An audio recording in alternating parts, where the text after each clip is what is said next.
Good evening, welcome to Wednesday's Midlands Today from the BBC. Tonight, the two sides of the region's economy. More gloomy unemployment figures, but bumper sales for one of our biggest car manufacturers. The number of people unemployed in the region has risen by 13,000. It's a grim statistic, but Jaguar Land Rover is bucking the trend, taking on staff and celebrating record-breaking profits with sales up by 57%. More on that in just a moment, but first, let's have a closer look at those unemployment figures. Well, the overall number of people out of work in the final 3 months of last year rose to 247,000. That's 9.3% of the potential working population. Ben Godfrey spoke to one man desperate to work, but who says he's been told accepting a part-time job would make him worse off because he'd lose benefits. Simon Milligan's pounding the streets of Leamington with his CV. The 28-year-old's an experienced but unemployed retail manager. I've just been into this store, but yet again, absolutely nothing available. Simon quit his last job because the bank offered him a good position.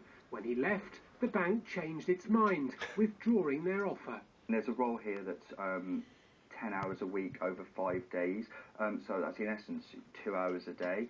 I don't really know who that's going to suit. Simon receives job seekers allowance and housing benefits. He says if he worked anything less than 35 hours a week on around a minimum wage, it wouldn't match his current state benefits. I've found personally that part-time roles do seem to have increased. There does seem to be a lot of part-time work out there, but if I'm being actively discouraged from it because I'm going to be out of pocket if I take on a part-time job, for me, what's the benefit of working? But official figures today show those wanting full employment are prepared to settle for a shorter working week. The number of people working part-time in the UK has increased by 83,000 over the last quarter. That's the largest increase seen since comparable records began in 1992. The Citizens Advice Bureau in Birmingham says some job seekers aren't being properly informed about how their benefits change with employment. If you move from being out of work, you need to claim additional assistance whilst in work. And sometimes people don't understand, and it can be complicated for them. With 9% of the West Midlands working age population unemployed, the government recognises a need for benefit reforms. We need to build in more incentives to work into the welfare system. That's absolutely fundamental to what we're doing with reform of the welfare systems. There's too many people who could be working who actually find themselves better off on benefits, and we need to move away from that situation.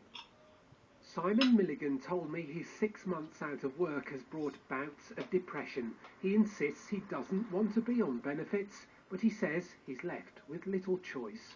Ben Godfrey, BBC Midlands Today, Leamington Spa.